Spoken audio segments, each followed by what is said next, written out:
Before we even hear a single word, understand this. This is a defendant addressing the judge directly. That's rare, risky, and incredibly telling. What you're about to hear isn't a polished legal argument. It's raw, emotional, and chaotic. Pay close attention to how often he repeats one idea. I'm not a bad person. Why do you think that matters so much to him? Speak first. He wants to address the court. Judge, Miss Judge Susan H. Johnson, I don't understand why the state is really going after my character. I mean, I've always had problems since I was a little kid of psychosis and being in big crowds and always feel like my life is in danger. I didn't know, being a young person, even in middle school, elementary school, knowing that I fear for my safety. I'm just being me, going to school, growing up, trying to do the right things. I never get tired of trying to do the right things. The state just said that I have no remorse. I feel like Judge Johnson, she doesn't know me. I understand she's doing her job. I'm not mad at her for that, but I know that I'm not a bad person. And I'm thinking, even she knows that, but I'm sitting here she's doing her job, And I believe that you all know that I'm not a bad person. I'm not an evil person. When I came to court on January 3rd, 2024. Legally speaking, here's something important. When the state talk about lack of remorse, they're not judging feelings. They're assessing risk. Courts look at remorse to decide sentencing, probation, and public safety. But here's the tension. Mental illness can complicate how remorse is expressed. So the question becomes, is the court hearing danger or desperation? I was listening to music. I was in a good mood. I had a stable place to stay. I was trying to get a job. I did not catch any new charges. I'm not a bad person. I don't understand why the state is trying to prove me as a bad person. I understand they have a job to do, but this is it's not right to me, I'm not an evil guy, and I just keep going after me. I see spirits, I hear voices. I've been going through this for over a decade now, really since 2012, and I just feel attacked or just not safe since I was a little kid. Notice the shift here. He admits guilt. I committed a crime, but immediately frames it as a debt already paid. From a legal standpoint, that's an argument for leniency. From an emotional standpoint, it's a plea. Why am I still being punished?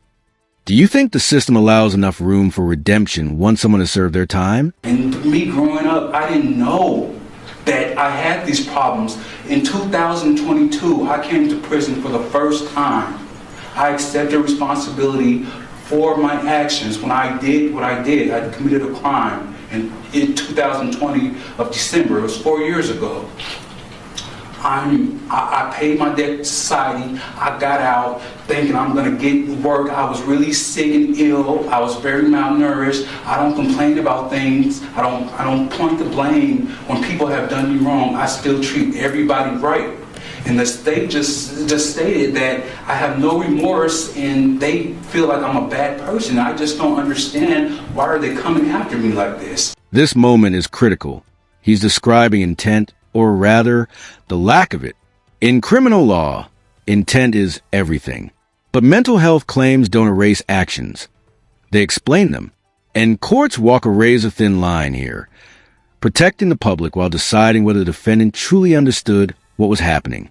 Should mental illness mitigate punishment or mandate treatment instead? But I understand I have a job to do. When I came to court, I know for a fact, Judge Johnson, I met Judge Holthus in 2023 of October, and you know what she told me when she revoked my probation? She said, "Mr. Redden, I hope you get the help you truly need." I said, "Thank you so much," and I meant it. I know for a fact I'm not an evil person. I think all of you guys know that, But I'm not gonna use stuff like me being on camera for my actions, But I know for a fact that I cared about Judge Mary Kay Holthus's well-being. When I left my house that day at 8 Rose Circle, I left my keys to my apartment, to my family, And I got in the car and I came to court doing the right thing.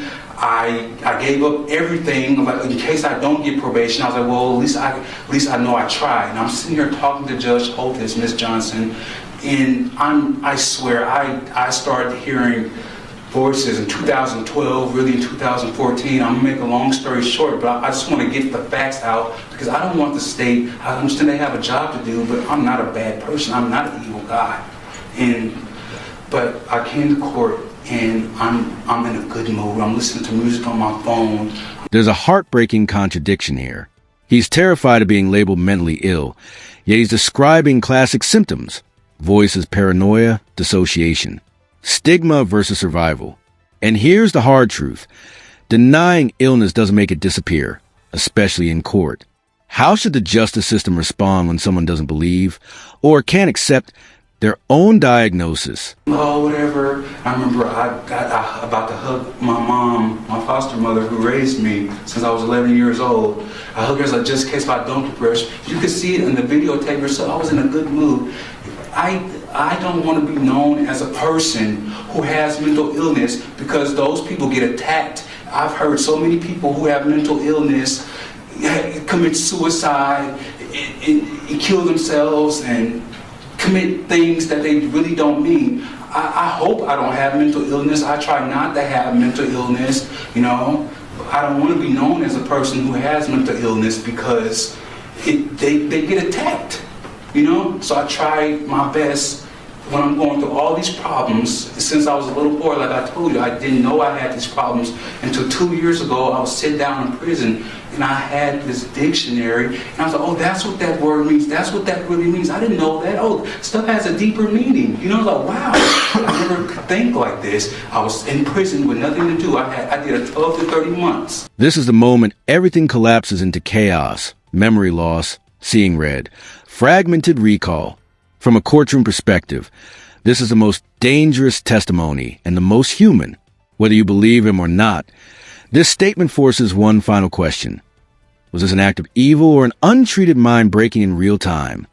I did 15 months total and I cleaned up my sentence. I paid my debt to society and I got out as a good, productive member of society. I didn't know and didn't want to believe that I had mental problems, you know. I started seeing spirits November 2022. I'm not making excuses for my actions, but I'm saying I'm not a bad person. And I know that I did not intend to kill Mary Kay Holthus. I know I cared about her well-being, Judge Johnson, you know? And I came to court that day and I was talking to her and I told her I never stopped trying to do the right things. I wasn't pointing like, oh, this person did this to me. I deserve a chance at probation. Like, this is not fair. All I see was red and all I heard her say, oh, this, like she said, and I finally watched the whole video. I was standing here in the courtroom with all of you guys, and I finally saw the entire video, Judge Johnson. I'm like, I can't believe this. And I wasn't even mad at Michael Lasso. I was like, I commend him on doing for what he did, and everybody in the prison trying to make me hate him and hate the judge, and I'm still trying to do the right thing. They putting stuff in my ear and I can't get away from it. But basically what I'm trying to say is everything I've been doing, this is just like, this is not right to me. But like I said, I know the state has a job to do. And basically what I'm saying is, I know I cared about Mary Kay Holthus, to make a long story short, but when I was sitting here talking to her, I swear this has been happening to me since 2012. I saw nothing but red, and I heard her say, I think it's time for a taste of something else. I saw nothing but red, and I don't remember doing anything except for jumping on top of her and doing this to her robe. I was like, why are you doing this to me? That's what I wanted to ask her, if I think I know myself, but I'm not really sure. That's the only thing I could come up with. I had 11 months, but I can't really come up with anything, but I know that I cared about Judge Mary Kay Holthus' well-being, you know? That's all. Thank you. Can you sit during my... Sure.